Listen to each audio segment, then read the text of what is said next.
हाय रे पतला जमानी कितना तू कल को दीवाना है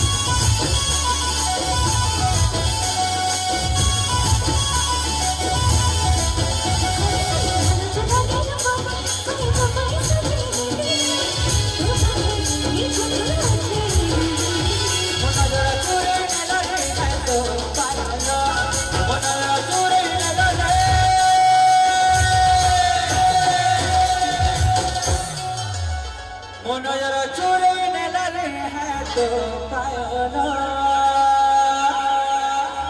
माने एटी पाउजी पिटी जई तुम गर्ल्स जेते ओछन के हाथ ऊपर गर्ल्स माने को माने पाउजी के पीछे के हाथ ऊपर कर देले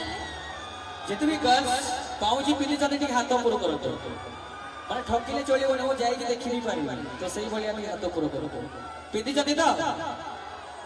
मन जरा चोरे नेला रे है तुम पायना चोरे नेला रे है तुम पायल झलमल आखि हेला झलमल मन जरा चोरे